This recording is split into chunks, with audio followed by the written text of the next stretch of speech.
हिंदी में कहने जा रही हूँ, इसलिए माफ़ करना। इसका एक छोटा सा किस्सा वो मैं पहले बताना चाहूँगी।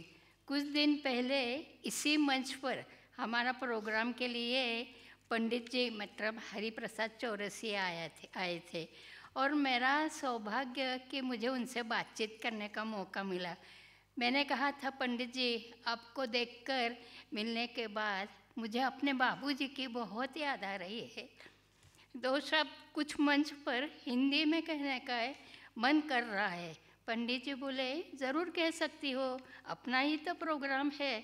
तब मैंने कहा, नहीं, हमारे यहाँ पूरा प्रोग्राम छपे हुए कागज़ में जो लिखा रहता है उसी के तरह मुताबिक होता है। शायद मैंने अपने दिल की बात अचानक वो भी हिंदी में कही तो उनको पसंद नहीं आएगी। पंडित जी से कहा कि आपके आशीर्वाद से मौका मिला तो दो शब्द ज़रूर हिंदी में कहूँगी। और इसी वक्त इतने थोड़े से दिनों में बोले इसी मंच पर हिंदी में कहने का मौका मिला, इसलिए मैं बहुत सौभाग्य समझती हूँ।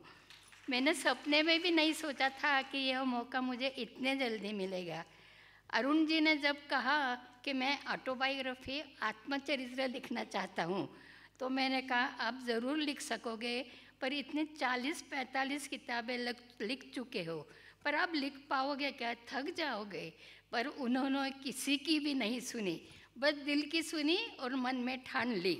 मुझे तो इतना आश्चर्य लग रहा था, हर रोज़ कुछ पन्ने लिखते, रात को प्रूफ रीडिंग और सुबह प्रिंटिंग के लिए खुद स्कूटर पे जाके दे देते थे। कितनी पुराने फ़ोटो ढूंढकर निकाले, देखते देखते 40 पन्ने पार लिखकर तैयार। रोज़ कहते, अरे कुछ यादें कॉलेज के ज़माने में, कुछ फिल्म इंडस्ट्री की अच्छे यादें लिखना ही रह गए हैं, अभी भी ऐड्स कर सकता हूँ। और फिर रोज़ निकले के लिए बैठते और फिर प्रूफ रीडिंग, प्रिंटिंग, ये सिलसिला चालू है। 500 पन्ने की किताब लिखकर पूरी की। मुझे तो यकीन ही नहीं आ रहा है। मैंने सोचा किताब तो बहुत अच्छी लिखकर तैयार हुई, पर आजकल की यंग जनरेशन तो कोई 2 पंक्तियाँ तक लिखती है ना 1 पन्ना पढ़ती है। तब अरुण जी ने कहा, तुम मराठी में स्वांत सुख है, समझते हो ना इसका मतलब। यह बात बिल्कुल सच थी। उनकी सेहत भी जल्दी से अच्छी हो गई। स्कूटर पर बाहर जाने लगे, रोज़ 10-10 पन्ने प्रिंटिंग के लिए भेजते थे।